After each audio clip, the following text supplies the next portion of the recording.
A protoporfiria pode ocorrer na infância e faz com que a pele das pessoas se torne muito sensível à luz.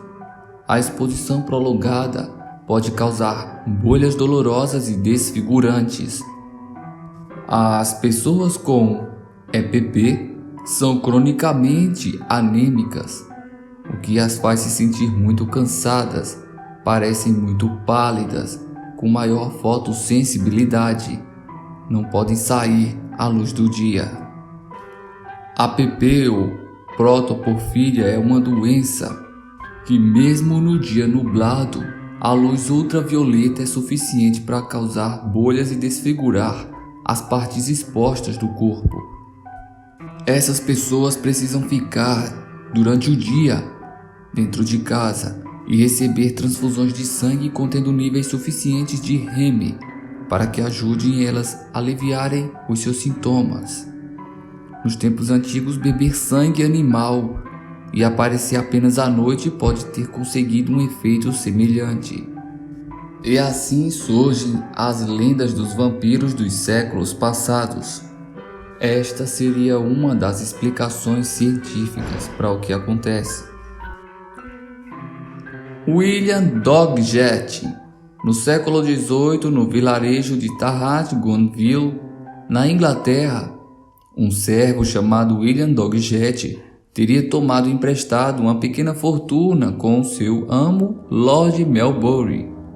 Mas quando foi cobrado para devolver a quantia, não tinha como pagar o empréstimo de volta. Doggett então começou a vender os objetos do casarão para levantar fundos e depois de ser descoberto, ficou consumido pela culpa e pela vergonha. Decidiu tirar sua própria vida.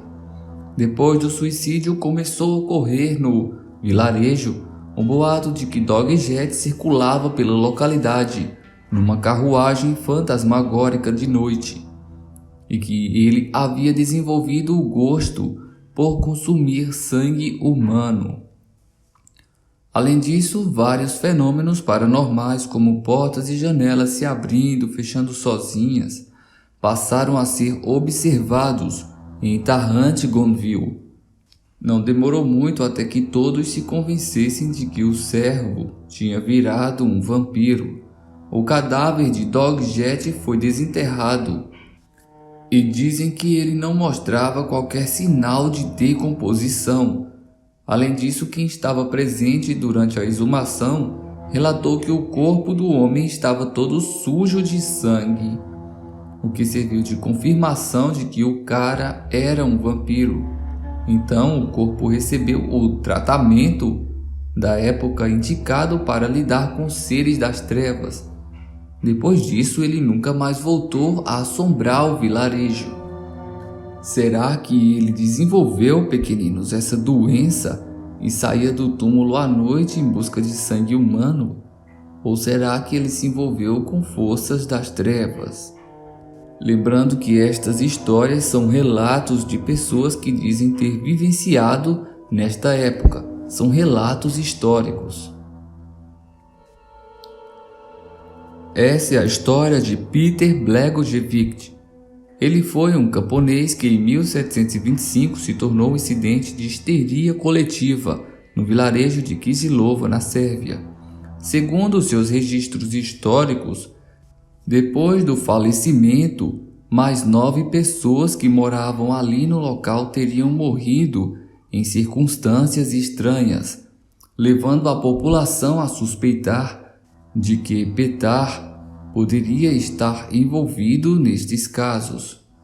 Vejam que os casos são bem semelhantes uns com os outros. Desde então começaram a circular rumores de que o falecido seria um vampiro sanguinolento que saía de sua cova à noite para caçar as suas vítimas.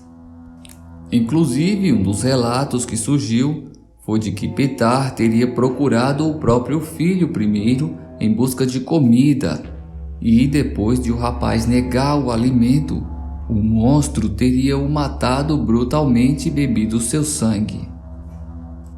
Para colocarem um ponto final nestas mortes, os moradores de Kizilova se reuniram no cemitério do vilarejo. Convocaram o padre local para estar presente, junto com um representante do governo local. Desenterraram Petar e, depois de confirmar que o seu corpo supostamente mostrava sinais de vampirismo, que naquela época seriam não ter sinais de decomposição, ter a barba inteira, os cabelos e as unhas crescidas. Ao verem isso, uma estaca foi cravada em seu peito e o cadáver foi incinerado logo em seguida. Vejam, pequeninos, uma história é muito parecida com a outra. Corpos que não envelhecem, não apodrecem. Pessoas que perdem sangue à noite. Agora conheçam a história de Mislata de Blau.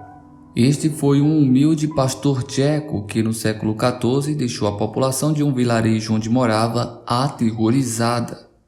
Segundo os relatos, depois que Mislata morreu, começou a correr um boato de que durante a noite, supostamente ele chamava pelos nomes e aparecia para alguns habitantes do local.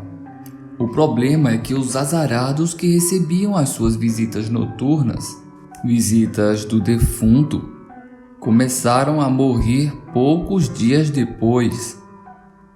Claro que todos chegaram à conclusão de que Mislata só podia ser um vampiro.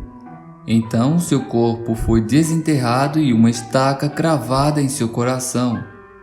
Só que esse artifício não funcionou, pois segundo os relatos das testemunhas, o defunto soltou uma gargalhada e suas aparições se tornaram cada vez mais violentas. Para pôr fim nessas ações do vampiro, os moradores deste vilarejo perfuraram seu corpo com estacas e contrataram um carrasco para decapitar sua cabeça.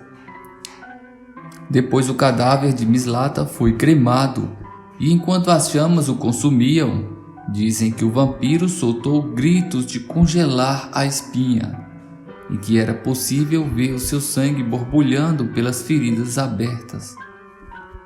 Bizarra essa história, não? Quanto sobre o que tratamos no começo do vídeo, saibam que existem pelo menos 50 vampiros só em Nova Orleans. Do contrário do que é retratado em cinemas ou em outras histórias, estes seres na verdade são pessoas normais que dizem ter uma condição rara que os fazem beber sangue humano ou animal. Um doutor da Universidade do Estado de Louisiana diz que estas pessoas, ou vampiros, que se alimentam de sangue, são comuns e legais. Lembrando que esta cidade americana já é famosa pelas histórias envolvendo o voodoo. Voodoo é uma religião africana que se misturou à cultura do local. Então, quando se falam de vampiros, dá para acreditar que deve haver uma ligação do ritual voodoo com o vampirismo. O voodoo, pequeninos, é para Nova Orleans como a Umbanda ou Candomblé é para o Brasil.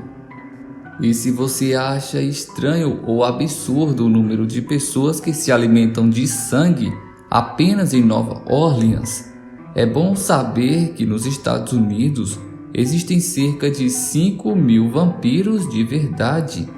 Isso é um resultado feito pela pesquisa Atlanta Vampire Alliance, Aliança dos Vampiros de Atlanta.